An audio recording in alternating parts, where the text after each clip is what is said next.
الحمد لله نحمده ونستعينه ونستغفره ونعوذ بالله من شرور أنفسنا ومن سيئات أعمالنا من يهده الله فلا مضل له ومن يضلل فلا هادي له وأشهد أن لا إله إلا الله وحده لا شريك له وأشهد أن محمدا عبده ورسوله أما بعد فإن خير الحديث كتاب الله وخير الهدي هدي محمد صلى الله عليه وسلم وشر الأمور محدثاتها وكل محدثة بدعة وكل بدعة ضلالة وكل ضلالة في النار. أعوذ بالله من الشيطان الرجيم. بسم الله الرحمن الرحيم.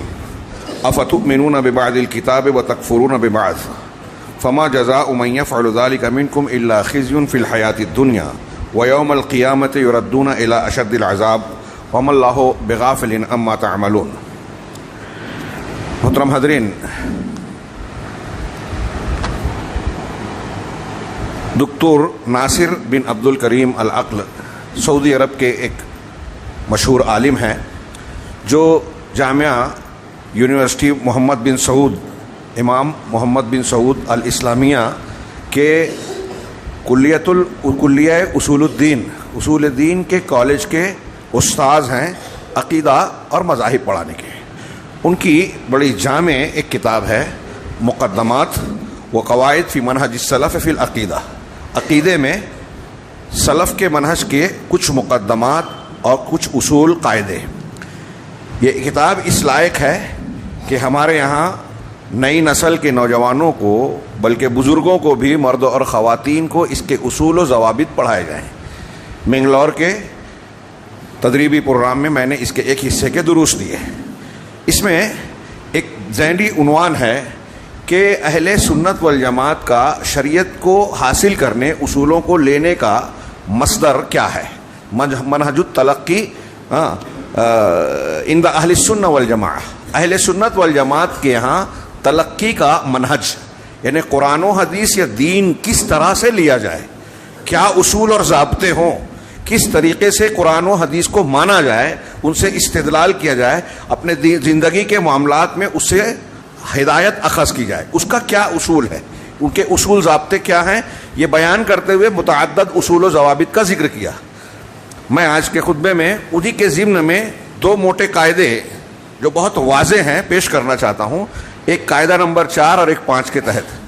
چوتھے ضمن میں، چوتھے قاعدے کے تحت انہوں نے کہا کہ اہل سنت والجماعت کا قاعدہ یہ ہے کہ اللہ اور رسول کی بات کو تسلیم کر لیا جائے اور اسے پورے طریقے سے، پورے دل سے قبول کیا جائے.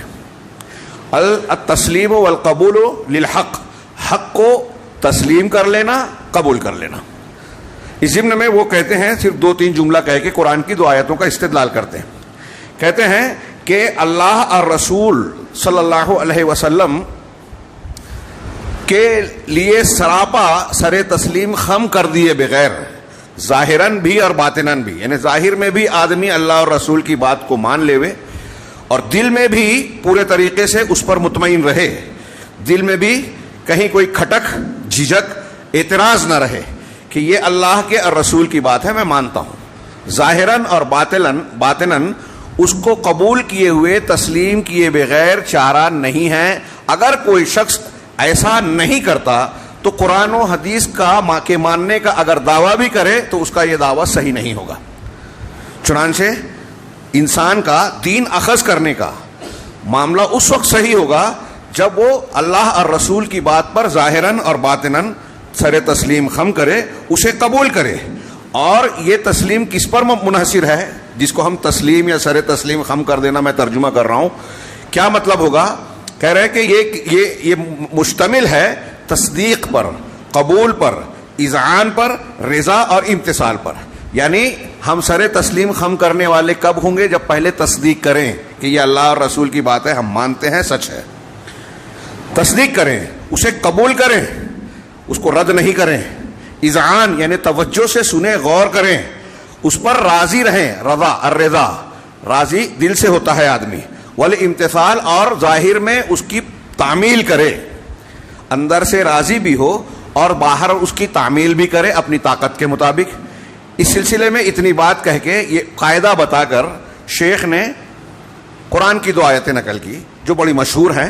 اللہ رب العالمین کا فرمان فلا وربک لا یؤمنون حتی یحکموک فیما شجر بینہم ثم لا یجدوا فی انفسہم حرجا مما قضیت ویسلموا تسلیما. پہلی آیت یہ پیش کی کہ تمہارے رب کی قسم کہ وہ لوگ مومن نہیں ہو سکتے. ہاں مومن نہیں ہو سکتے یہاں تک کہ اپنے جھگڑوں کے سلسلے میں جو آپس میں نزاع ہو اس کے سلسلے میں آپ کو حکم نہ بنائیں. اب اللہ کے نبی صلی اللہ علیہ وسلم موجود ہیں تو آپ کو جا کے سالس بنانا, قاضی بنانا یہ ظاہر میں بھی تھا. اور آج جو ہمارے لیے قاضی اور حکم بنانے کی بات ہے تو وہ اللہ کے رسول صلی اللہ علیہ وسلم کی احادیث اور آپ کی سنت کے فیصلے ہیں کہ ہمارے درمیان کوئی جھگڑا ہو, مثال کے طور پہ لین دین کا, وراثت کا جھگڑا ہے, بھائی بھائی کا جھگڑا, بھائی بہن کا جھگڑا, یا مسلک کے جھگڑے ہیں کہ یہ سنت ہے یا سنت نہیں ہے, دین کا یہ طریقہ ہے یا نہیں ہے. تو اب ہمارا اختلاف ہوا تو ہم اللہ کے رسول کو صلی اللہ علیہ وسلم کو حکم بنائیں کہ ٹھیک ہے, ہاں آپ یہ کام کرتے ہیں, اس کو دین کہتے ہیں, میں اس کو دین کہتا ہوں. اللہ کے نبی صلی اللہ علیہ وسلم کیا کہتے ہیں؟ ہاں اختلاف ہوا کہ میلاد النبی منانا چاہیے کہ نہیں منانا چاہیے, محفل میلاد منعقد کرنا چاہیے کہ نہیں کرنا چاہیے. اللہ کے رسول کو حکم بنائیے, قرآن کہہ رہا ہے. نہیں بنایا تو مومن نہیں ہے. ہاں اللہ نے کہا تمہارے رب کی قسم وہ مومن نہیں ہے. اب جتنے اختلافات ہیں, میں نے ایک دو مثال دی, ہم بہت سارے نماز کے طریقوں میں, ہاں اور لین دین کے معاملات میں, حلال حرام میں, دین کا کوئی بھی معاملہ ہو جس میں جھگڑا ہے, عقیدے کا معاملہ, ہاں سید قطب صاحب, مولانا مودودی صاحب, فلاں صاحب, ڈاکٹر اسرار صاحب, علی انجینئر صاحب, ہاں شیعہ حضرات اور قادیانی لوگ, فلاں لوگ یہ کہتے ہیں, اہل السنہ والجماعہ یہ کہتے ہیں. سب کو کھنگال لو کہ یہ کہہ رہے ہیں, یہ کہہ رہے ہیں, تو وہ ٹی وی پہ آتا ہے, اس کے لائک کرنے والے بہت ہیں, اس کی کتابیں بہت چھپی ہے, وہ بہت مشہور ہے, بڑا دانشور ہے, اس کے پیچھے چلنے والے بہت سے ہیں, فالوورز ہیں. تو کیا اس بنیاد پر اس کو صحیح مانیں گے؟ نہیں. یہ قاعدہ دیا اللہ نے, رسول کو حکم بنائیے اور دیکھیے کہ فلاں فلاں فلاں اس کی بات رسول کے مطابق ہے یا نہیں. اگر رسول کا فیصلہ اس کے موافق ہے تو قبول, سر تسلیم خم, اور رسول کے خلاف ہے تو وہ کتنا بھی بڑا انسان ہو, کتنا بھی مشہور ہو, کیسی بھی کرامت اس کے تعلق سے مشہور ہو, بیان کی جاتی ہو, اس کی بات ہمارے لیے قابل قبول نہیں ہو سکتی, نہیں ہونی چاہیے. اگر کوئی کرتا ہے اور رسول کی بات کو, فیصلے کو رد کرتا ہے تو رب نے قسم کھا کر کہی کہ وہ مومن نہیں ہے. تمہارے اپنے اختلافات میں جب تک تم حکم نہ بنا لو, پھر آگے اتنا ہی نہیں کہ حکم بنا لیا, کہتے ہیں ٹھیک ہے حدیث دیکھ لیتے ہیں. اب حدیث آ گئی, اب حدیث آنے کے بعد کہا کہ ٹھیک ہے ہم مانتے تو ہیں کہ یہ حدیث ہے, لیکن ہم فلاں مسلک کو ماننے والے ہیں, تو ہمارے امام کا جو قول ہے ہم اس کی تقلید کرتے ہیں. گویا تقلید زیادہ ضروری ہو گئی اللہ کے رسول صلی اللہ علیہ وسلم کی بات ماننے سے. یہ عمل ہے عام. ایک آدمی چشتیہ, قادریہ, نقشبندیہ یا فلانیہ اور ڈھماکیہ کسی اور سلسلے سے وابستہ ہے, پیر صاحب کے ہاتھ پہ بیعت کیا ہے, آپ اس کو پیر صاحب کے خلاف قرآن حدیث کی بہت سی دلیلیں دے ڈالیں, وہ سننے کو تیار نہیں ہوگا, ماننے کی کیا بات کریں. یہ ایک آیت کو اگر ہم پیمانہ بنائیں تو رب کی قسم, جو مسلمانوں میں بہت سارے وہ لوگ نظر آئیں گے جن کو رب نے اپنی قسم کھا کے کہا کہ وہ مومن نہیں ہے. اور ہم اور آپ جو قرآن حدیث کو ماننے کا دعویٰ کرتے ہیں, یہاں کچھ لوگ یہ جو باتیں ہم کہہ رہے ہیں, کچھ لوگ علمی اور اصولی بنیاد پر اللہ کے رسول صلی اللہ علیہ وسلم کو حکم بناتے نہیں, یا حکم بنا کے بعد مانتے نہیں, کہ ان کے پاس کچھ قاعدے ہیں, ہمارے امام, ہماری تقلید, ہمارا سلسلہ, ہم نے اس پر بیعت کی ہے. تو اب آپ نے پیر صاحب کی بیعت کر لی تو محمد رسول اللہ کو چھوڑ دیا. اشہد ان محمد رسول اللہ, اشہد ان محمد رسول اللہ کو ماننے کے شرائط میں شامل ہے کہ آپ اللہ کے رسول کو رسول مان کر آپ کی ساری باتوں پر انقیاد کریں گے, تابع داری کریں گے, اس کو قبول کریں گے, اس کے آپ سے محبت کریں گے, آپ کی باتوں سے محبت کریں گے. یہ شرائط لا الہ الا اللہ کے ساتھ شرائط محمد رسول اللہ بھی آپ دیکھ لیجئے. آپ کا محمد الرسول اللہ کہنا اس وقت تک صحیح نہیں ہوگا جب تک یہ شرائط نہ پائی جائیں. اب آپ اللہ کے رسول کی بات کو رد کر کے فلاں بزرگ, فلاں پیر, فلاں دانشور, ہمارے فلاں صاحب, ان کی بات کو اگر آپ نے مانا تو اللہ کہہ رہا ہے تمہارے رب کی قسم وہ مومن نہیں ہے جو آپ کو جھگڑوں میں حکم نہ بنائے. ثم لا یجدوا فی انفسہم حرجا مما قضیت, پہلی شرط قرآن کہہ رہا ہے. بہت غور سے، ہمارے ایمان کا سوال ہے. لوگ سرسری گزر جاتے ہیں، ان چیزوں کو اہمیت نہیں دیتے، نتیجہ یہ ہے کہ گمراہیوں میں پڑے رہتے ہیں. پھر اپنے دل پہ ثم لا یجدوا فی انفسہم حرجا، پھر اپنے دل میں کوئی حرج، کوئی تنگی محسوس نہ کریں آپ کے فیصلے سے. رسول صلی اللہ علیہ وسلم کو حکم بنایا اپنے اختلاف میں. ہاں، میلاد النبی منانا چاہیے کہ نہیں منانا چاہیے، اللہ کے رسول سے پوچھا، اللہ کے رسول نے نہیں بتایا تو فیصلہ ہو گیا کہ یہ دین نہیں ہو سکتا، دین نہیں ہے. فیصلہ ہو گیا، اب نہیں مانا آپ نے، ہاں عملاً نہیں مانا. وَيُسَلِّمُ تَسْلِيمًا، دل میں تنگی بھی نہ ہو اور پورے طریقے سے سر تسلیم خم بھی نہ کر دے. تو دل میں تنگی یہ اندر سے ماننا ہوا، اور سر تسلیم کا کرنا، خم کر دینا یہ باہر سے ماننا ہوا. یعنی اللہ کے رسول صلی اللہ علیہ وسلم کی بات ظاہر میں بھی قبول کرے، باطن میں بھی مانے، دل میں اعتراض چبھن کھٹک نہ رہے کہ چلو ٹھیک ہے، میرا دل تو نہیں مانتا کہ بہن کو حصہ دینا چاہیے، بیٹی کا یہ حق بنتا ہے، لیکن اب فتویٰ آ گیا ہے، قرآن حدیث کا یہی فیصلہ ہے تو ہم نہ چاہتے ہوئے دے دیں. اگر آپ کے دل میں اس طرح کی تنگی بھی ہے تو اللہ کہہ رہا ہے آپ مومن نہیں ہیں، کامل مومن نہیں ہے، یا اگر انکار ہے تو مکمل مومن نہیں ہے، یہ ایک الگ بحث ہے. اس آیت کو نقل کرنے کے بعد ایک اور آیت نقل کی شیخ نے، کہا یہ سورہ نور کی مشہور آیت ہے، انما کان قول المؤمنین اذا دعوا الی اللہ ورسولہ لیحکم بینہم ان یقولوا سمعنا واطعنا، کہ یقیناً مومنین کی قول جب انہیں اللہ کی طرف اور جب انہیں اللہ اور اس کے رسول کی طرف بلایا جاتا ہے. ہم نے مسلمانوں سے کہا کہ ٹھیک ہے یہ مسئلہ ہے، اللہ اور رسول کا فیصلہ مان لو، اللہ اور رسول کی تعلیمات کو اختیار کر لو. سمپل سادی واضح بات. ہاں، پڑھا لکھا ہی نہیں، ایک عام آدمی جو پڑھا لکھا نہیں ہے اسے بھی یہ بات آسانی سے سمجھ میں آ سکتی ہے، لیکن مانتے نہیں ہیں لوگ. قرآن حدیث کو ماننے کا دعویٰ وہی ابھی جو آئے گی بحث، جو میں اصول بتا رہا ہوں کہ مسلمانوں میں بہت سارے ایسے نظر آئیں گے جو قرآن و حدیث کے معیار پر ایمان والے نہیں کہلائیں گے. تو اللہ کہہ رہا ہے کہ اگر اللہ اور اس کے رسول کی طرف باہم کے معاملے کا فیصلہ کرنے کے لیے دعوت دی جائے، اگر بلایا جائے، تو ایسے میں جو مسلمان ہیں، مومنین ہیں، ان کا کردار، موقف اور طریقہ کیا ہوتا ہے؟ قرآن کہہ رہا ہے ان یقولوا سمعنا واطعنا، وہ یہ کہتے ہیں کہ ہم نے سن لیا اور مان لیا. یہاں سمع اجابت ہے، صرف کان سے سننا نہیں جیسے ہم لوگ تقریر خطبہ سنتے ہیں. یہ سن لینا یہ مراد نہیں ہے. سننا دو طریقے کا ہوتا ہے، ایک صرف آواز سننا، ایک سن کر ماننا، جس کو سماع اجابت کہتے ہیں. تو ہم نے سمع و طاعت کر لی، اللہ کی بات سن لی، رسول کی بات سن لی اور مان بھی لیا، اس کو تسلیم کر لیا. یہ مومنین کا فیصلہ ہوتا ہے. اور جو ایسا نہیں کرتا کہ ہاں اللہ کے رسول کی حدیث تو سن لی، ہاں مانتے ہیں، لیکن کیا ہے کہ میری سمجھ میں نہیں آتی بات. اگر ابھی ہم اس کو مانیں گے تو سائنس والے اعتراض کریں گے، اس لیے اس کو بیان نہیں کرنے کا. اگر ابھی ہم نے اس کو مان لیا تو اختلافات ہوں گے. آپ کو ہمارے یہاں آج کل کچھ لوگ ایسی حکمتیں بیان کرتے ہیں جو اللہ اور اس کے رسول کی حکمتوں سے نعوذ باللہ آگے کی لگتی ہے. ہندوستان میں دو شادی کرنے والی بات سمجھ میں نہیں آتی. یعنی آپ کے اسلامی احکامات کی یہ اجازت ہندوستان کے لیے موافق نہیں ہے، آپ یہ کہنا چاہ رہے ہیں. اللہ حکیم کی حکمت یہاں مار کھا گئی، آپ کی حکمت بہتر ہے. نعوذ باللہ من ذالک. کوئی مومن یہ سوچ سکتا ہے؟ ہاں، یہ غلط تھا، نبی صلی اللہ علیہ وسلم نے یہ غلط کام کیا، کوئی کہہ سکتا ہے؟ لیکن ہم کہہ رہے ہیں ایسے نہیں کہتے، دوسرے طریقے سے کہتے ہیں.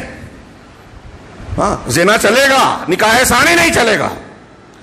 ہاں، مسلمانوں کا طریقہ کیا ہے؟ ہاں، اپنے دل پر اگر نہیں سمجھ میں آ رہا ہے اللہ اور رسول کا فیصلہ، سر تسلیم خم کر دینا. گنجائش نہیں ہے کہ میں واقعات پیش کروں. ہماری صحابیات اور مائیں بہنیں جو گزر چکی ہیں ان کا یہ مزاج تھا، ایک بات سمجھ میں نہیں آ رہی ہے، اللہ اور رسول کا حکم آ گیا، جھک گئے، مان لیا، کوئی چوچرا نہیں کی، کیونکہ اللہ کا حکم ہے. مومنین کو جب اللہ اور اس کے رسول کی طرف دعوت دی جاتی ہے کہ ان کے معاملات میں فیصلہ کریں تو ان کا قول یہ ہوتا ہے کہ ہم نے سن لیا اور مان لیا. وَأُولَٰئِكَ هُمُ الْمُفْلِحُونَ، اور یہی کامیاب ہونے والے ہیں. اس کا الٹا معنی کیا ہوا کہ جو ایسا نہیں ہے، اللہ اور رسول کی بات ماننے کو تیار نہیں ہوتا، اپنے فیصلے اور مسئلے کو حل نہیں کرتا، وہ فلاح پانے والا نہیں ہو سکتا. ان دونوں آیتوں کو نقل کرنے کے بعد دکتور ناصر کہتے ہیں آگے یہ کہ چنانچہ بڑی پیاری جامع بات ہے جو بار بار آتی ہے لیکن بہت سے مسلمان مانتے نہیں ہیں. کہہ رہے ہیں فلا يعارض شيء من الكتاب والسنة الصحيحة بقياس ولا رأي ولا ذوق ولا کشف ولا قول شیخ ولا امام ونحوه. لہذا اللہ کی کتاب اور صحیح سنت یعنی جو حدیث صحیح ثابت ہو گئے کہ اللہ کے رسول اللہ کا فرمان ہے، سنت ہے، تو اللہ کی کتاب اور سنت صحیحہ کا معارضہ نہیں کیا جائے گا، اس کو ٹکرایا نہیں جائے گا. معارضہ معنی ٹکرانا، رد کرنا، مخالفت کرنا. اس کا ٹکراؤ نہیں ہوگا کسی قیاس سے اور نہ کسی رائے سے اور نہ ذوق سے. ذوق میری سمجھ میں نہیں آتا، میرا ذوق میرا مذاق اس کو قبول نہیں کرتا. ہاں ہے نا. مولانا مودودی صاحب نے کہا نا کہ ہو سکتا ہے کہ محدثین نے جس حدیث کو صحیح کہا ہوتا ہے کہ انسان جو مزاج شناس رسول ہے اس کا ذوق اس حدیث کو ضعیف سمجھے اور ضعیف کہے. تو کسی کا ذوق، کسی کا کشف، ہاں، اور نہ ہی کسی شیخ کا، پیر صاحب کا، اور نہ ہی کسی امام کا قول یا اس جیسے کسی اور چیز کو قرآن حدیث کے مقابلے میں پیش نہیں کیا جائے گا اور اس کو مصدر تلقی نہیں مانا جائے گا کہ ہمارے امام کا قول ہے، قیاس اجتہاد ہے، ہمارے پیر صاحب کا خواب ہے، ہمارے پیر صاحب کا کشف ہے. قرآن حدیث کے سامنے کچھ بھی نہیں چلے گا. اگر کوئی شخص ان چیزوں کو مانتا ہے تو وہ قرآن کی یہ 2 آیتیں، ایسی 20 آیتیں، صحابہ کرام کے واقعات اور طریقے دیکھیے جو ان آیتوں کے مطابق ہیں، اس کے خلاف جا رہا ہے. تو کسی کی کوئی بات نہیں چلے گی. اور اس جیسی چیزیں شیخ نے کہا جس کو لوگوں نے مصادر تلقی یعنی دین لینے کا مصدر ماخذ بنا رکھا ہے.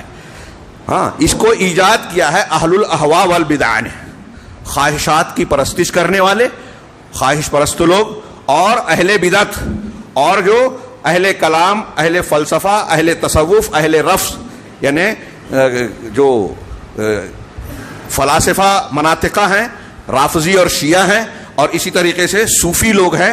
ان لوگوں نے جو ایسے قوانین بنا رکھے ہیں، ایجاد کر لیا ہے کہ ہم فلاں کا خواب لیں گے، ان کے کشف سے دین لیں گے، فلاں کی رائے اور اجتہاد کو لیں گے.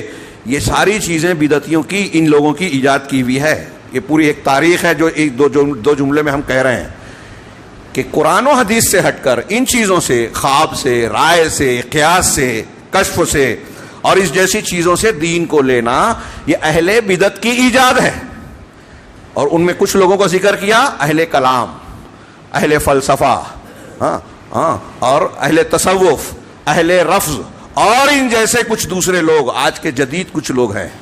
ان سے گئے گزرے، وہ تو ائمہ کرام جو گزرے ہیں قرآن و حدیث کے مقابلے میں اگر صحیح سچا امام ہے، یہاں تک کہ کوئی صحابی ہے، اس کی بات کو بھی لینا گمراہی ہے. جیسا کہ ثابت ہے، بار بار آپ سنتے ہیں ابن عباس نے کہا کہ تم پر پتھروں کی بارش ہو سکتی ہے. میں کہتا ہوں اللہ کے رسول صلی اللہ علیہ وسلم نے فرمایا، اور تم کہتے ہو ابو بکر اور عمر نے فرمایا.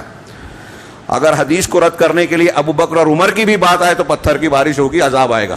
یہ ایک صحابی رسول کہہ رہے ہیں، اور ایسی بہت سی اقوال اور احادیث پیش کی جا سکتی ہیں، آیتیں پیش کی جا سکتی ہیں.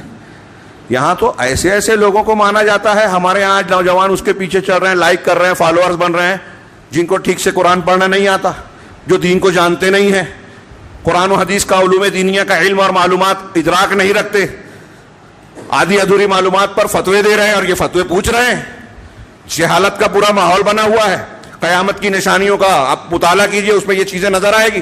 چھوٹوں سے علم لینا، جاہلوں کو سردار بنا دینا، ان سے فتویٰ پوچھنا، جو خود گمراہ ہوں گے دوسروں کو کریں گے. تو یہاں تو یہ بھی نوبت آ گئی ہے، انتہائی گئی گزری بات ہے. ایک آدمی مشہور ہوتا ہے، 1,00,000 2 لاکھ اس کے فالوورز اور لائک کرنے والے نظر آتے ہیں، ہمارا نوجوان اس کو صحیح مان لیتا ہے. ایک کانفرنس ہوتی ہے، عالمی کانفرنس میں بھیڑ بھاڑ جمع ہوتی ہے، سمجھتے ہیں اتنے لوگ مان رہے ہیں تو یہ صحیح ہے. یہ معیار ہے؟ ہاں، فلاں جگہ بہت بڑے عالم ہے. اگر یہ کسی گروہ میں بڑا بزرگ ہونا، ذہین آدمی کا ہونا یہ حق کی دلیل ہے تو دنیا میں کوئی غلط نہیں ہوگا، کیونکہ ہر ایک کے مسلک اور مذہب کے ماننے والوں کے یہاں بڑی بڑی شخصیات، بڑے بڑے ذہن نظر آئیں گے.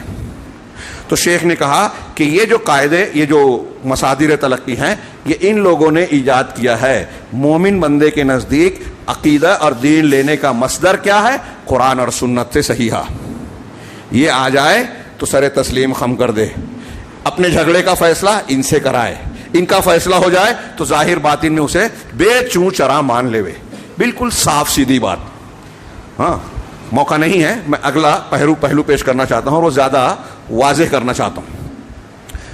یہاں صرف اتنا کہوں گا کہ آج مسلمانوں کی اکثریت مختلف جماعتوں, مسلکوں کے طور طریقے, اصول و ضابطے, موٹی موٹی باتوں کو آپ اگر لیں گے اور اس جو قاعدے کو جو بہت سمپل سادہ پڑھا ہے, اور یہاں موجود بہت سارے لوگ سوچ رہے ہوں گے کہ یہ چیزیں ہم جانتے تھے, ان اصولوں پر پرکھیں تو آپ کو نظر آئے گا کہ مسلمانوں کی اکثریت ان بنیادوں پر, اسلام کے قاعدے پر, قرآن کے اصول پر, اللہ کے رسول اور صحابہ کرام کے طریقے پر نہیں ہے.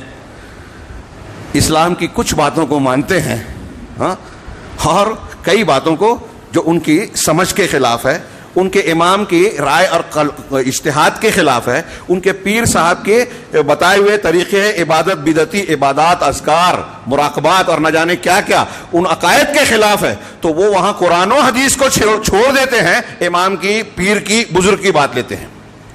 منبر رسول سے کہہ رہا ہوں, اور یہ کوئی چھوٹی موٹی بات نہیں ہے, ہماری پریشانیوں کی جڑ اور بنیاد ہے. دنیا کی رسوائی اور آخرت کے عذاب کو دعوت دینے والا معاملہ ہے, بالکل کلیئر, جو اگلے سبب سے ظاہر ہوگا. 5ویں نمبر پر جو ذکر کیا, اور میں زیادہ اسی کو بیان کرنا چاہتا تھا آج, وہ یہ ہے کہ 5واں قاعدہ انہوں نے بیان کیا, الایمان بجمیع نصوص القرآن والسنہ, کہ قرآن اور سنت کے تمام نصوص, نص کہتے ہیں واضح دلیل کو, اس کی جمع نصوص, اس کی کئی قسمیں ہیں, تو قرآن و حدیث کی جو دلیلیں ہیں, نصوص ہیں, ان نصوص کے تمام حصوں کو پر ایمان رکھنا, ہاں, اور بعض کو بعض کی طرف پھیرنا. یہ پہلا یہ قاعدہ جو بیان کر رہے ہیں اچھی طرح سے سمجھیں. یعنی قرآن اور حدیث میں جتنی باتیں بیان کی گئی ہیں, ہمارا یہ ایمان ہونا چاہیے کہ ہم سب مانتے ہیں, اور ایک آیت دوسری آیت سے, ایک حدیث دوسری حدیث سے جوڑ کر دیکھی جائے. ایک آیت سے دوسری آیت کو رد نہیں کیا جائے, ایک حدیث سے دوسری حدیث کو رد نہ کیا جائے, ایک آیت کے ایک لفظ کو یا حدیث کے ایک لفظ کو دوسری آیت کے لفظ سے, دوسری حدیث کے لفظ سے رد نہ کیا جائے. بہت اہم قاعدہ ہے, اور یہ قاعدہ نہ سمجھ کے بہت سے پڑھے لکھے لوگ جو سمجھتے ہیں ترجمہ پڑھ کے ہم عالم ہو گئے, وہ یہ چیز سمجھتے نہیں ہیں اور غلطیاں کرتے ہیں, ٹھوکریں کھاتے ہیں, خود گمراہ ہوتے ہیں, دوسروں کو کرتے ہیں. ہاں آگے دیکھیے, شیخ نے کہا کہ قرآن و حدیث کے تمام نصوص کو مان لینا, ایمان رکھنا, اور بعض کو بعض کی طرف پھیرنا, ہاں, ایک دوسرے کی طرف پھیر کر سمجھنا. قرآن اور سنت میں کوئی فرق کیے بغیر, ہاں, من حیث القبول والدلالت والعمل, قبولیت کے اعتبار سے, دلالت کے اعتبار سے, اور عمل کے اعتبار سے. یہ جملہ تھوڑا سا وضاحت کر دوں ایک دو جملے میں. یعنی قرآن اللہ کا کلام ہے, ہم پڑھتے ہیں مصحف میں, اور اللہ کے رسول صلی اللہ علیہ وسلم کی قول فعل تقریرات کو حدیث کہا جاتا ہے. اب ہمارے یہاں یہ تو فرق کر رہے ہیں نا ہم کہ یہ قرآن ہے, یہ حدیث ہے. قرآن اور حدیث میں کچھ اعتبار سے فرق ہے کہ قرآن اللہ تبارک و تعالیٰ کا کلام بھی ہے, لفظ بھی اور معنی بھی اللہ کی طرف سے ہے, لیکن حدیثیں جو ہے وہ معنی تو اللہ کی طرف سے ہے, ہاں, لیکن الفاظ اللہ کے نبی صلی اللہ علیہ وسلم کے ہیں جو اللہ نے توفیق دی انہیں. فرق سمجھیں, ایک فرق یہ بنیادی کہ وحی یہ بھی ہے, وحی یہ بھی ہے, اس لیے اس کو وحی جلی اور اس کو وحی خفی کہتے ہیں. قرآن وحی جلی ہے, قرآن کو وحی متلو کہتے ہیں. یہ وہ وحی ہے جس کی تلاوت کی جاتی ہے اور تلاوت کرنے پر اجر و ثواب ہے. حدیثوں کی اس طریقے سے تلاوت نہیں کی جاتی. ہاں, تو اللہ تبارک و تعالیٰ نے دونوں وحی کے طور پر دیا, اس لیے یہ دونوں میں ہم یہ جو 2-3 فرق جانتے ہیں. اس کے علاوہ کیا قرآن سے حلال حرام ثابت ہوگا, حدیث سے نہیں ہوگا؟ نہیں, دونوں میں فرق نہیں کریں گے, دونوں میں فرق نہیں کریں گے. جیسے قرآن کسی چیز کو حرام کرے وہ حرام ہو جائے گا, ایسے ہی حدیث کسی چیز کو حرام قرار دے حرام ہو جائے گی. قرآن سے کوئی چیز دین کی ثابت ہو رہی ہے, عبادت کی ثابت جیسے ہو رہی ہے, حدیث سے اگر کوئی عبادت کا عمل ثابت ہوگا تو اسے قبول کیا جائے گا. دلالت میں, اس کو عمل میں لانے میں اور اس کو قبول کرنے میں دونوں کے درمیان کوئی فرق نہیں کیا جائے گا. اور اس میں اور بھی کچھ اصول ہے, حدیث متواتر اور حدیث آحاد. ہاں, یہاں کاش کے موقع ہوتا اصولی طور پر. ہو سکتا ہے ہمارے کچھ لوگوں کو ایسا لگے کہ یہ کیا بات کر رہا ہوں, لیکن بہت اہم یہ دین کی بات ہے. دین کو قبول کرنے اور ماننے کے سلسلے میں جو فرقے, جو لوگ آج گمراہیوں کا شکار ہیں, قرآن و حدیث کے راستے سے ہٹے ہوئے ہیں اور اس کے باوجود یہ سمجھتے ہیں کہ ہم قرآن و حدیث پہ ہیں, وہ ایسے اصولوں کو اختیار کر کے اپنے مسلک کو تقویت دیتے ہیں اور قرآن و حدیث کی بہت ساری باتوں کو رد کر دیتے ہیں. ہاں, جیسے اب یہاں حنفی مسلک میں یہ کہا جاتا ہے کہ ولی کی شرط نہیں ہے. اگر کوئی عورت اپنی مرضی سے شادی کر لے بغیر ولی کی اجازت کے تو شادی ہو جائے گی, جبکہ حدیث رسول ہے, اللہ کے رسول نے فرمایا کہ ایما امرأۃ نکحت بغیر اذن ولیہا فنکاحها باطل فنکاحها باطل فنکاحها باطل, کہ جو بھی عورت اپنے ولی کے اجازت کے بغیر نکاح کرے اس کا نکاح باطل ہے, اس کا نکاح باطل ہے, اس کا نکاح باطل ہے. جس کو رسول اللہ صلی اللہ علیہ وسلم اتنی تاکید سے کہہ رہے ہیں, وہ ہمارے حنفی مسلک میں آپ کتابوں میں پڑھیں گے یہ کہیں گے ولی کے بغیر بھی نکاح کیے تو ہو جائے گا. کیوں؟ اب یہ حدیث کا کیا کریں گے؟ تو انہوں نے ایک اصول بنایا کہ یہ اخبار آحاد میں سے ہے, یعنی متواتر حدیث نہیں ہے, اور قرآن میں ولی کی شرط بیان نہیں کی گئی ہے. یہ غلط ہے ان کی بات, لیکن وہ کہتے ہیں کہ قرآن میں ولی کی شرط نہیں ہے. اب حدیث بیان کر رہی ہے جو آحاد ہے, تو قرآن پر آحاد کے ذریعے سے زیادتی کرنا جائز نہیں ہے. یہ اصول بنا لیا نعوذ باللہ من ذالک, کہ قرآن کی آیت ہے جس میں ولی کی شرط نہیں ہے اور یہ حدیث ولی کی شرط بتا رہی ہے, تو یہ قرآن پر زیادتی ہو جائے گی. اور خبر واحد ہے, اخبار آحاد میں سے ہے, اس سے کہنا جائز نہیں ہے. یہ قاعدہ آپ کو سمجھ میں آئے نہ آئے, لیکن غور سے سن کر یہ سوچئے کہ اس ایک قاعدے کی میں نے ایک مثال دی ہے. ہاں, سینکڑوں جو تقلیدی مذاہب اور ان اصولوں کو ماننے والے لوگ ہیں, اس طرح کے سینکڑوں احادیث اور احکامات کو رد کر دیا جو قرآن حدیث سے ثابت ہے. مثالیں بیان کی ہے علامہ ابن قیم نے, علامہ ابن دقیق العید نے, علامہ ناصر الدین البانی, ان لوگوں نے اپنی اپنی کتابوں میں کہ حدیثوں کے اخبار آحاد کے ایک اصول کی بنیاد پر بہت سی حدیثوں کا قتل کر دیا گیا. اور ہم کہتے ہیں مسلمان ہیں, یعنی بعض حدیثوں کو مان کر, بعض آیتوں کو مان کر بعض حدیثوں کو رد کر دینا. ابھی میں اس مسئلے پر بحث نہیں کر رہا ہوں جس کا میں نے ذکر کیا, وہ بحث کروں گا تو اصل موضوع رہ جائے گا.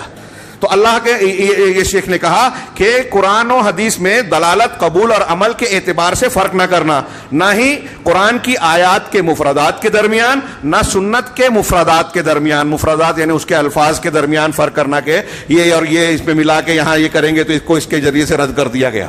ہاں, اللہ سبحانہ و تعالی نے یہ جملہ بیان کرنے کے بعد شیخ نے ایک آیت اور ایک حدیث پیش کی. آیت ذرا لمبی ہے, دو تین آیتیں سورہ بقرہ کی, اور اس کی تشریح میں ایک حدیث پیش کی.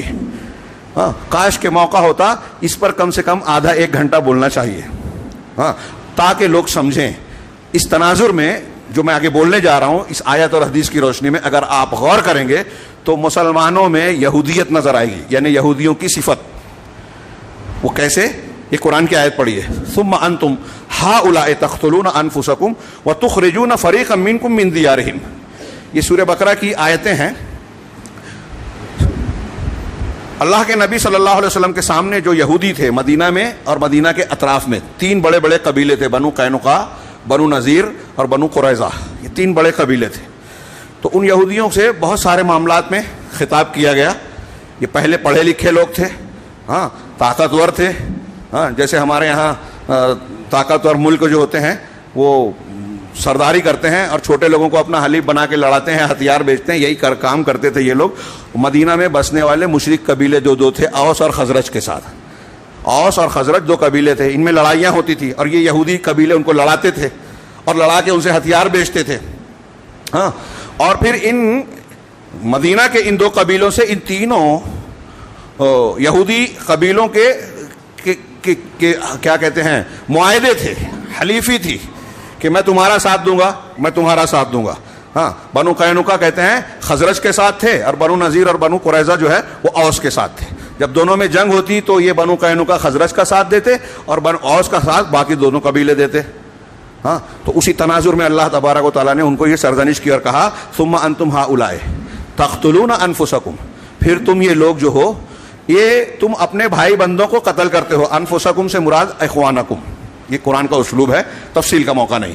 تم اپنے بھائی بہن کو قتل کرتے ہو. وتخرجون فریقا منکم من دیارہم, اور اپنے ہی میں سے ایک فریق کو, یہودیوں کو کہہ رہا ہے اللہ تعالیٰ, اپنے ہی میں سے ایک فریق کو گھروں سے نکالتے ہو, جلا وطن کر دیتے ہو.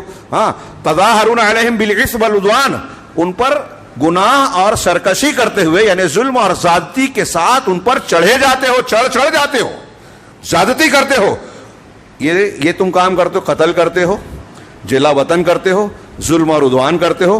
ہاں, پھر آگے کہا وَإِن يَأْتُكُمْ أُسَارَىٰ تُفَادُوهُمْ, اور اگر وہ قیدی بن کر تمہارے سامنے آتے ہیں تو تم ان کو فدیہ دے کے چھڑاتے ہو, فدیہ دے کے چھڑاتے ہو. وَهُوَ مُحَرَّمٌ عَلَيْكُمْ إِخْرَاجُهُمْ, جبکہ ان کا نکالنا بھی تم پر حرام تھا. بات سمجھے کہ اللہ حضرت یہودی کیا کرتے تھے, اپنے اپنے حلیف کا ساتھ دے کر لڑائی لگا کر جب جنگ کرتے تو بنو قینقاع خزرج کے ساتھ میدان میں ہیں اور بنو قریظہ بنو نذیر اوس کے ساتھ میدان میں ہیں, دونوں ایک دوسرے کو مارتے تو بنو قینقاع کا یہودی ادھر کے یہودی کو مارتا, ادھر کا یہودی ادھر کے یہودی کو مارتا, قیدی بناتے, گھر سے نکالتے. اب جب قیدی بن کر آتے تو ادھر کا یہودی بولتا کہ میں, جو ان کے پاس ان کا قیدی بن کر آتا نا, اس کو بولتا کہ میں اس کا فدیہ دے کر اس کو چھڑانا چاہتا ہوں, آزاد کرنا چاہتا ہوں. تو پوچھا جاتا ارے ابھی تو تم نے جنگ کی تھی, اب اس کو چھڑوا کیوں رہے ہو, اس کے لیے پیسہ دے رہے ہو, خرچ کر رہے ہو. کہا توریت میں ہم کو اللہ نے حکم دیا ہے کہ اگر تمہارا کوئی آدمی قیدی بن جائے تو اس کو فدیہ دے کے چھڑاؤ. تو اللہ تعالیٰ نے کہا کہ توریت میں یہ اگر تم کو حکم دیا گیا ہے کہ اپنے ساتھی قیدیوں کو فدیہ دے کر چھڑاؤ, تو یہ بھی تو حرام ہے کہ آپس میں ایک دوسرے کا خون مت بہاؤ. یہ بھی قرآن نے توریت نے کہا ہے. گھر سے مت نکالو, ظلم نہ کرو ایک دوسرے پہ. تو یہ 3 حکم تم نہیں مان رہے ہو. اور بڑی پابندی سے لوگوں کے آر کو دیکھتے ہوئے عبد الرحمن بن ناصر نے اس کی تفسیر میں کہا کہ آگ پر کیا ہے, نار پر آگ کو, آر کو ترجیح دی انہوں نے کہ لوگ ہمیں کیا کہیں گے کہ ارے یہودی کے کام نہیں آ رہا ہے, اس لیے جو ہے اس کو فدیہ دیتے, پیسہ دے کے چھڑاتے تھے. اللہ رب العالمین نے ان کی اس روش کا ذکر کر کے سرزنش کی اور آگے کہا افتؤمنون ببعض الکتاب وتکفرون ببعض, کیا تم اللہ کی کتاب کے بعض حصے پر ایمان رکھتے ہو اور بعض کا انکار کرتے ہو. بڑی جامع بات. اور آج کے موجودہ مسلمانوں کے حالات کا, دین کے ماننے کا تجزیہ اگر ہم اس آیت کی روشنی میں کریں تو اگلے 5-6 ہفتہ میں کرتا رہوں گا اور مضمون پورا نہیں ہوگا. کہ ہمارے یہاں جس میدان میں آپ دیکھیے آپ کو یہ شکل نظر آئے گی کہ ہم مسلمان اپنے آپ کو بولتے ہیں لیکن کہیں کچھ چیزیں مانتے ہیں, کچھ چیزیں نہیں مانتے. دین کی کچھ چیزوں کو کچھ جماعتوں نے, ایک جماعت نے حکومت قائم کرنا چاہیے, اب اس سے متعلق محنت کر, دوسری کوئی چیز پیش کر, نہیں وہ ہماری پالیسی کے خلاف ہے. کیا پالیسی ہے آپ کی؟ اللہ اور رسول کی پالیسی سے الگ پالیسی ہے. تو پھر آپ دین کا کام مت کرو, یہ بولو کہ ہم سیاست کر رہے ہیں, ہماری پارٹی یہی ہے. دعوت و تبلیغ کا نام کیوں لیتے ہو؟ دعوت و تبلیغ کرنی ہے تو پورا دین مانا جائے گا. اب کہتے ہو کہ یہ اہم نہیں ہے, یہ فروعی مسئلہ غیر اہم ہے, اللہ اور رسول کی کوئی بات غیر اہم نہیں ہے. یہ الگ بات ہے کہ ساری اہم باتوں میں کچھ چیزوں کا درجہ اونچا ہے. عقیدہ بنیاد ہے. ہاں, عقیدہ اگر صحیح نہیں ہے تو آپ کتنی بھی نماز پڑھ لیں, کتنا بھی روزہ رکھ لیں, کتنے بھی عبادت کر لیں, سب بیکار. اور ان کے نزدیک عقیدہ ہی فروعی مسئلہ بن گیا. ایک جماعت فضائل پر محنت کر رہی ہے, آداب بتا رہی ہے, وہ بھی چند چیزوں کا آداب, کھانے کے آداب بتاتے, راستے کے آداب دیکھ لیجئے. دیندار شہر میں سب بے دین نظر آئیں گے. لوگوں کو تکلیف دینا ان کے لیے کوئی مسئلہ نہیں ہے. آٹو والا ہو, ٹھیلے والا ہو, دکاندار ہو, مالدار ہو, غریب ہو, راستوں کو خراب کریں گے, گندا کریں گے, اس پہ ناجائز قبضہ کریں گے. دین کے خلاف جو اللہ کے رسول نے کہا دین کا ادنا درجہ, تو آپ فضائل والے دین کو مان رہے ہو اور مسائل والے دین کو نہیں مان رہے ہو. افتؤمنون ببعض الکتاب وتکفرون ببعض, یہ یہودیت نہیں ہے کیا؟ ہاں, حرام سودی لین دین کر رہے ہو, سودی بینک سے لین دین کر رہے ہیں. مولوی صاحب کا فتویٰ اور راستہ نکال کے جو ہے حلال کو حرام بنا رہے ہیں. حرام پیسہ لے کے نوٹ چینج کر دیا, کہا فتویٰ ہے مولوی صاحب کا کہ وہ حرام حلال ہو جائے گا. آپ کا حرام حلال ہوا, جس سے تبدیل کیا اس کا حلال حرام نہیں ہوگا. ہمارے یہاں ایک صاحب نے بتایا حرام پیسہ آتا ہے تو دکاندار کے پاس جاتے ہیں, بولتے ہیں یہ نوٹ لے کے دوسری نوٹ دے دو, تو کہا اس طرح حلال ہو گیا. تو آپ کا حرام, یہ مولوی صاحب نے بتایا نسخہ. تو میں نے, مجھ سے جب کسی نے آگے پوچھا, میں نے کہا بتائیے کہ آپ کا حرام ایسا کرنے سے حلال ہو گیا, تو اس بیچارے دکاندار کا حلال حرام نہیں ہوا؟ بیٹھے بٹھائے وہ بیچارہ دھندا کر رہا ہے اور آپ نے اس کے حلال کو حرام بنا دیا. کہا صرف حلال ہی ہوگا. ایک صاحب نے پوچھا کہ ہمارے مدرسے میں ایک معاملہ ہوا, مجھ کو اس سے کھٹک ہے. وہ حنفی مسلک کے ماننے والے تھے, میں نے ذکر کیا اس سے پہلے. کہا وہ کیا؟ کہا وہ جو چمڑے کا پیسہ آیا تو کچھ غریب بچوں کو بلایا اور کہا کہ یہ ہم آپ کو تفویض کر رہے ہیں، تملیک کر رہے ہیں، مالک بنا رہے ہیں. اب ان کو مالک بنا دیا. اب اس کے بعد جو ہے ان سے کہا گیا کہ آپ مدرسے کو ہبہ کر دو. بچوں نے ہبہ کر دیا. تو وہ صاحب جو تھے ٹرسٹی تھے مدرسے کے، کہا میں نیا نیا بنا ہوں لیکن یہ چیز دیکھ کے مجھے بڑا عجیب سا لگا. میں نے کہا یہ کیا ہے؟ تو کہنے لگے کہ یہ ہمارے فلاں فلاں عالم نے، اشرف علی تھانوی رحمہ اللہ صاحب نے لکھا ہے، ایسا کرنے سے حلال ہو جائے گا، جو غریبوں کا حق ہے وہ مدرسے میں دیا جا سکتا ہے. ہاں، دلیل وہ دیتے ہیں حنفی مسلک میں کہ اللہ کے رسول صلی اللہ علیہ وسلم گھر میں گئے، گوشت کی خوشبو آ رہی تھی، ہانڈی چڑھی تھی، تو کہا کہ یہ جو ہے گوشت ہے، آج ہمارے گھر گوشت ہے. حضرت عائشہ نے کہا وہ ہمارے لیے جائز نہیں. کیوں؟ کہا کیوں جائز نہیں ہے؟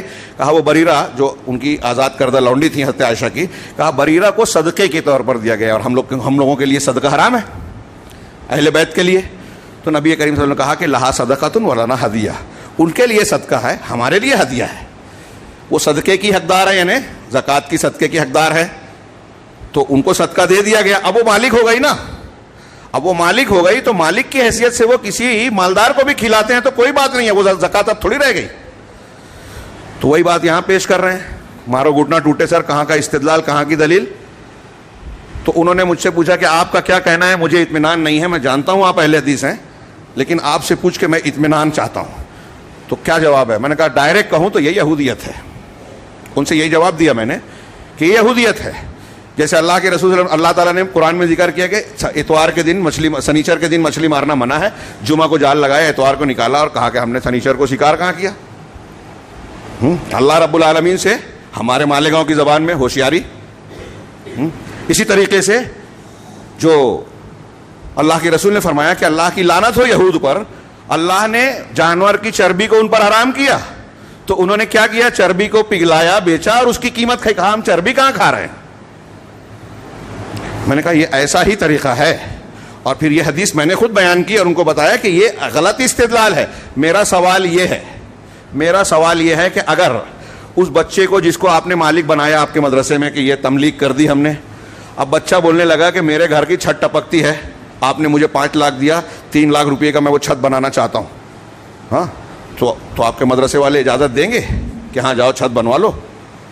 ہاں نہیں دیں گے. میں پھر مالک کہاں بنایا؟ اگر میں مالک ہوں کسی پیسے کا تو میرا اختیار ہے نا. آپ کے پاس اگر 10 لاکھ روپیہ ہے تو میں آ کے آپ سے کہوں کہ 10 لاکھ روپیہ ہبہ کر دو اور آپ کر دیں گے جس کے مالک ہیں آپ. تو ایسا کرنے سے مالک بنایا کہاں آپ نے؟ ان بچوں کو جس طرح آپ کہہ رہے ہیں کہ آپ مالک ہیں آپ دے دو، تو آپ دوسرے مالکین کو شہر میں جا کے بولو گے کہ تم جتنے مالک کو دے دو. یہاں 2.5% دینے میں لوگ آنا کہانی کرتے ہیں، زکوٰۃ پورا دیں گے. آپ اس بچے کو جتنا دے رہے ہو اتنا بول رہے ہو دے دو، ہبہ کر دو. کتنی عجیب و غریب بات ہے، کتنا کھلا دھوکہ ہے. ہاں تو یہ میں عرض یہ کرنا چاہتا ہوں. یہ 2-4 مثالیں دی. میں نے ابھی کہا کہ اگر میں کئی خطبہ مثالیں بیان کرنے میں دے دوں کہ ہمارے یہاں آج جتنے بدعتی قرآن حدیث اور اہل سنت والجماعت سے ہٹ کر، اور کھل کے کہوں کہ اہل الحدیث کے علاوہ آپ جتنے گروہ کو دیکھ لیں آپ کو یہ روش نظر آئے گی. اصولاً اہل حدیثوں میں عملاً نظر آئے گی. اہل حدیثوں میں عملاً کہ ہم مانتے تو ہیں کہ قرآن و حدیث میں جو آ جائے مان لینا چاہیے، لیکن عمل میں ہمارے یہاں کچھ مانتے ہیں کچھ نہیں مانتے. جماعت کو ہمارے یہاں خاص طور سے جماعت اور اجتماعیت کو جیسے مانتے ہی نہیں اہل حدیث. سب صدر اور سیکریٹری کچھ بھی ہو اس کا الزام ان کے اوپر، آپ کی کوئی ذمہ داری نہیں. ہاں تو بہرحال میں یہ کہہ رہا ہوں جتنے بدعتی ہیں، جہاں جہاں وہ بدعت کر رہے ہیں وہاں قرآن و حدیث کو نہیں مان رہے ہیں. جہاں جہاں وہ شریعت اور قرآن و حدیث کے خلاف کر رہے ہیں وہاں وہ بعض چیزوں کا انکار کر رہے ہیں. اب وہ عملی طور پر ہو یا اصولی طور پر، اگر صرف عمل میں انکار ہے تو یہ عملی کفر ہے، اور اگر اصولاً انکار کر دیا قرآن حدیث کا تو یہ عقیدے کا کفر ہے، آدمی اسلام سے باہر ہو جائے گا. اور یہ جو روش اوپر والی بات اور نیچے والی بات یعنی جو میں نے بیان کی ہے، سر تسلیم خم کر دینا، قرآن حدیث میں تفریق نہ کرنا. آپ دیکھیے کہ کچھ ایسے لوگ آتے ہیں کہ ہندوستان میں بھی، ابھی میں نام نہیں لوں گا، پاکستان میں جاوید غامدی اس کی قبیل کا یہاں ایک علی گڑھ میں، یہ قرآن مانو حدیث کی ضرورت نہیں ہے تو قرآن اور حدیث میں تفریق کر رہے ہیں. ہمارے یہاں کچھ لوگ ہیں بعض حدیثوں سے، علی انجینئر اور فلاں جن سے ہمارے نوجوان متاثر ہیں، وہ بعض تاریخی واقعات کو لا کر قرآن و حدیث کا رد کرتے ہیں. کہ دیکھیے اس سے امیر معاویہ رضی اللہ تعالیٰ عنہ کی یہ مذمت ثابت ہو رہی ہے، ام المومنین حضرت عائشہ کی غلطی ثابت ہو رہی ہے، فلاں کی اس کو برا مانو، اور ہمارا نوجوان لڑتا ہے مولویوں سے آ کے، آپ نے اس کو ایسا کہہ دیا، یزید کو رحمہ اللہ کہہ دیا، ممبر سے اتارو، مسجد سے نکالو۔ کون یزید؟ جس کو برا سمجھنا آپ ایمان کا حصہ سمجھ رہے ہو، آپ کا انجینئر آپ کو سکھا رہا ہے رافضیوں کا ایجنٹ بن کے، اور آپ اس کو مان رہے ہو۔ اس یزید پر بہت سے صحابہ کرام نے بیعت کی تھی، امیر المومنین مانا تھا، تو وہ آپ سے زیادہ بزدل تھے، آپ بہت بہادر ہیں، اور آج یہ بحث نکال کر آپ کوئی دین کی خدمت کر رہے ہو۔ تو یہ جو باتیں کہہ رہا ہوں، وقت نہیں رہا، یہ آج ہمارے یہاں آج کے ماحول میں جو گمراہیاں ہیں، فکری انتشار ہے، خرابیاں ہیں ہمارے سماج اور معاشرے میں، ایک طرف ہم کو دکھتا ہے کہ بہت سی مسجد ہے، مسجد میں لوگ جا رہے ہیں، دینداری کا مظاہرہ کر رہے ہیں، دوسری طرف حرام خوری ہے، بے حیائی ہے، زنا کی کثرت ہے، زنا عام ہے، ہماری پیشانی پر بل نہیں ہے۔ ابھی دوسری تیسری شادی کی بات کریں تو ہماری خواتین کے ناک بھاں چڑھ جائے کہ مولوی کیا بولتا ہے۔ یہ مولوی نہیں بول رہا ہے، اللہ اور رسول کہہ رہے ہیں، یہ مسائل کا حل ہے۔ پورے قرآن و حدیث پر جب آپ عمل کریں گے تو پورے قرآن و حدیث پر عمل کرنے کی برکت ملے گی۔ بعض کو مانیں گے، بعض کو نہیں مانیں گے تو یہ برکتیں نہیں ملے گی۔ آپ کے گھر کے چولہے میں ٹھنڈک ہو سکتی ہے، آپ پریشان رہ سکتے ہیں، اگر قرآن و حدیث کے بعض حصوں کو مانا اور بعض حصوں کو نہیں مانا تو آپ کا ایمان، آپ کا عمل، آپ کا منہج بیکار ہے۔ اللہ رب العالمین کے یہاں ایسی چیز قبول نہیں ہے۔ ہاں، یہ میں جو کہہ رہا ہوں اس پر اعتراض نہ کریں۔ ہاں، کشف و شبہات کے جو درست سنے ہیں، پڑھے ہیں جن لوگوں نے، وہ دیکھیں کہ بھائی صحابہ کرام کے زمانے میں پورا دین ماننے والے، جنہوں نے صرف مسیلمہ کذاب کو نبی مان لیا، قرآن مانتے تھے، توحید مانتے تھے، حدیث مانتے تھے، روزہ رکھتے تھے، ایک دوسرے کو نبی مان لیا، اسلام سے خارج ہو گئے۔ زکوٰۃ دینے سے انکار کیا، صحابہ کرام نے قتال کیا، ان میں سے بعض کو کافر مانا، بعض کو باغی مانا۔ ایک چیز کا انکار، ہم کتنی چیزوں کا انکار کر رہے ہیں۔ یہ الگ بات ہے کہ اگر تعویل کر رہا ہے کوئی آدمی، تعویلاً اگر غلط ہے تو ہم اس کو کافر کا فتویٰ نہیں دیں گے۔ کافر کسی معین کو کہنا یہ ایک الگ بحث ہے، لیکن قرآن و حدیث کی اس روشنی میں ہاں، اللہ تبارک و تعالیٰ نے کہا کہ کیا تم بعض کتاب کے بعض حصے پر ایمان رکھتے ہو، بعض کا کفر کرتے ہو۔ آگے کی آیتیں پڑھیں، فما جزاء من یفعل ذلک منکم، تو جو شخص تم میں سے ایسا کرے گا تو اس کی جزا نہیں ہے مگر کیا، اس کا بدلہ کیا ہے، الا خزی فی الحیات الدنیا، دنیا کی زندگی میں رسوائی، بے عزتی، خزی۔ یہ اللہ تعالیٰ کا قرآن اور کلام بول رہا ہے جس کو ہم مانتے ہیں۔ آج مسلمان جو ذلت و رسوائی کا شکار ہے، جس کو سب سے زیادہ عزت والا ہونا چاہیے، وہ سب سے زیادہ بے عزت ہے۔ یہ اللہ نے اس بے عزتی کی ایک وجہ ان آیتوں میں بتائی کہ یہ یہودی صفت، اس حدیث کو بھی ذہن میں رکھیے، اللہ کے رسول نے فرمایا کہ تم سے پہلے کے لوگوں کے نقش قدم پر ہو بہو چلو گے۔ تو یہودیوں کی یہ صفت آج مسلمانوں میں آپ کو جگہ جگہ نظر آئے گی۔ کچھ چیزیں مان رہے ہیں دین کی، کچھ چیزوں کو رد کر رہے ہیں، اصولاً رد کر رہے ہیں یا عملاً رد کر رہے ہیں۔ ایسا کر ضرور رہے ہیں، تو اس کا نتیجہ اللہ کہہ رہا ہے، ہم شکایت نہیں کر سکتے۔ ہاں، کچھ لوگ لکھتے ہیں نا کہ اتنا ظلم ہو رہا ہے، مسجد توڑ دی گئی، مسلمانوں کے گھر پر بلڈوزر چل رہے ہیں، اتنا ظلم اور زیادتی ہو رہی ہے، عزتیں لوٹ رہی ہے، اللہ کی مدد کیوں نہیں آ رہی ہے؟ اس لیے نہیں آ رہی ہے کہ آپ لوگ اور ہم لوگ پورا دین مانتے ہی نہیں ہیں۔ ہمارے یہاں شرک ہو رہا ہے، بولتے ہیں آنکھیں بند کر لو، مسلک کا اختلاف اس کو مت چھیڑو، کوئی بدعت کر رہا ہے اس کو رد مت کرو، مطلب بدعت کو قبول کر لو، تو بعض کو مانو بعض کو مت مانو۔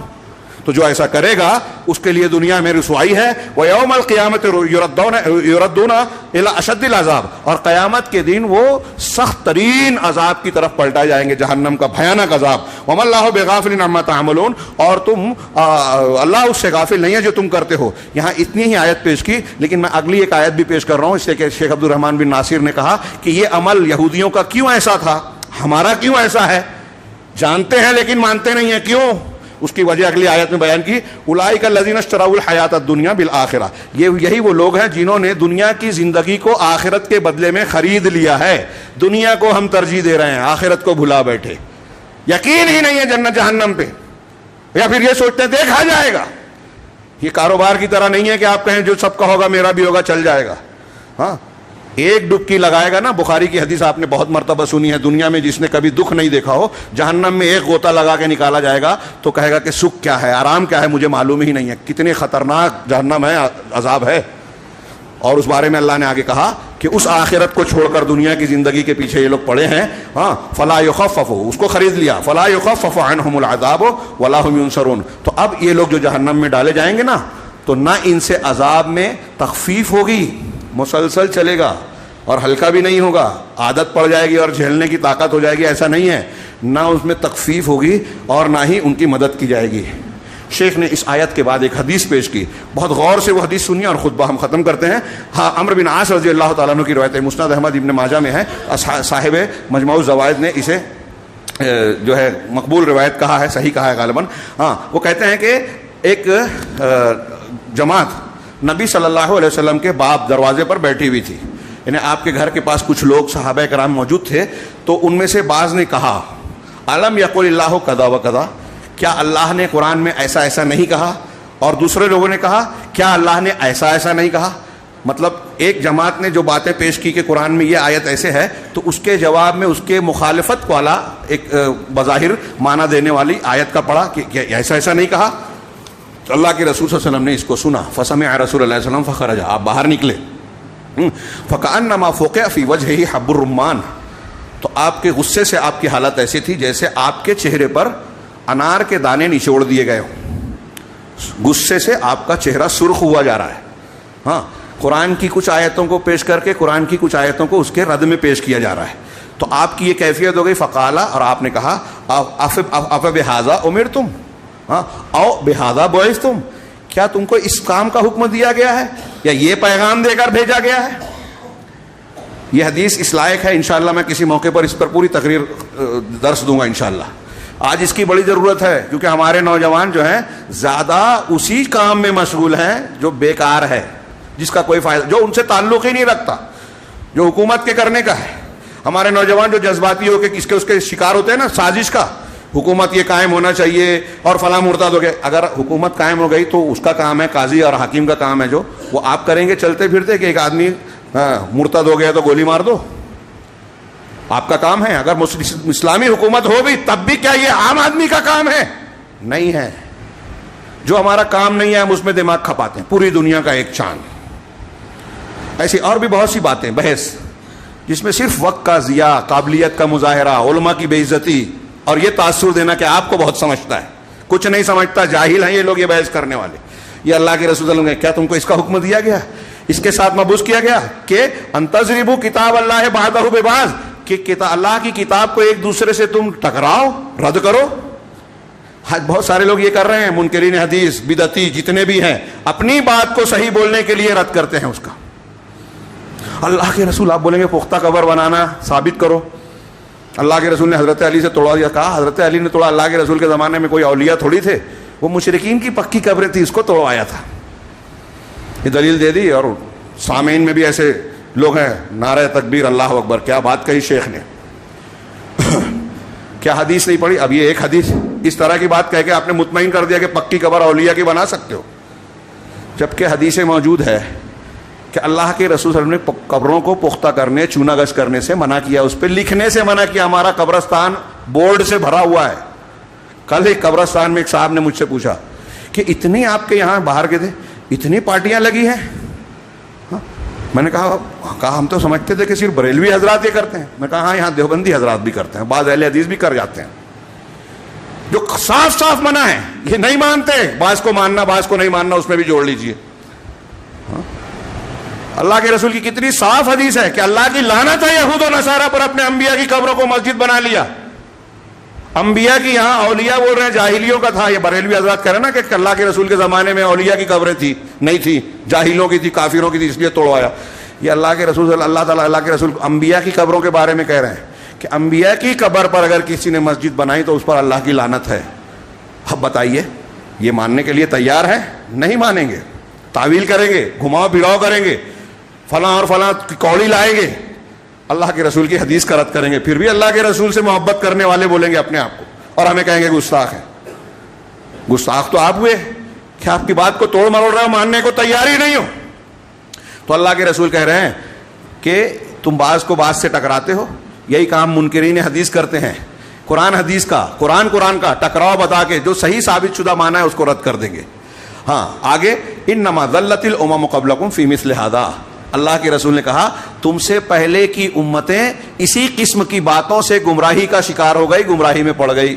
اب پہلے کی امتیں اس کی وجہ سے گمراہ ہوئی اور اللہ کے رسول نے کہا تم بھی پہلوں کے نقش قدم پر چلو گے، مطلب یہ امت بھی اسی راستے پہ چل کے گمراہ ہوگی. اور آج ہم آنکھوں سے دیکھ رہے ہیں. قرآن حدیث کا تھوڑا سا مطالعہ کیجئے اور گرد و پیش میں نظر دوڑائیے تو آپ کو سوشل میڈیا پر ایسے جاہل اور ایسے قرآن و حدیث کو رد کرنے والوں کی بھیڑ نظر آئے گی. ہاں، فلاں مسلک، فلاں امام، ڈاکٹر اسرار، فلاں علامہ ہاں قرآن حدیث کو رد کر رہے ہیں. ڈاکٹر اسرار صاحب کو دیکھیے وحدت الوجود پیش کر رہے ہیں اور ہمارے ہاں قرآن کی بڑی اچھی تفسیر کر رہے ہیں. ہاں کاش موقع ہوتا. ہاں یہ لوگ سمجھ کر گمراہ لوگوں کے پیچھے جا رہے ہیں. چنانچہ کہا انکم لستم مما ہا ہونا فی شیء، یہاں جو چیزیں تم بیان کر رہے ہو اس میں تم کچھ بھی نہیں ہو، تمہارا یہ کام بھی نہیں ہے. اللہ کے رسول نے آگے فرمایا انظروا الذی امرتم بہ، یہ اصول بنا لیجئے جو آخری دو جملہ ہے رسول اللہ صلی اللہ علیہ وسلم کا. ہماری کامیابی اور ناکامیابی کی بنیاد اس پر ہے کہ دیکھو، غور کرو کس کا تم کو حکم دیا گیا ہے. شریعت میں اللہ اور رسول نے کہا ہے جو کام کرنے کے لیے اس پر عمل کرو، فاعملوا بہ، اس پر عمل کرو. لیکن یہ ہم سے نہیں ہوگا. ہاں وَالَّذِي نُهِيتُمْ عَنْهُ فَانْتَهُوا عَنْهُ، اور جس سے تم کو منع کر دیا گیا ہے اس سے تم باز آ جاؤ، اس سے تم باز آ جاؤ. جیسا کہ میں نے بتایا کہ صاحب مجموع الزوائد نے اس کے رجال کو ثقات اور حدیث کو صحیح کہا ہے. اس کی تشریح انشاءاللہ دوسرے موقعوں پر دوسرے انداز میں ہوتی رہے گی. اللہ رب العالمین سے دعا ہے کہ وہ ہمیں اپنی اصلاح کی توفیق عطا فرمائے، ہمیں کامل مومن بنائے. ہم اپنے آپ کو فریب دے کر اسلام کی کچھ چیزوں پر عمل کر کے، کچھ چیزوں کو مان کر اپنے آپ کو کامل مومن اور جنت میں جانے والا تصور کرتے ہیں. یہ ہماری بھول ہے قرآن و حدیث کی تعلیمات کی روشنی میں. اللہ رب العالمین اس بھول کو سدھارنے اور پھر اس کے مطابق ہمیں ایمان اور دین کو اختیار کرنے کی توفیق عطا فرمائے اور اس کی برکت سے دنیا اور آخرت میں کامیابی دے. بارک اللہ لنا ولکم فی القرآن المجید ونفعنا وإیاکم بالآیات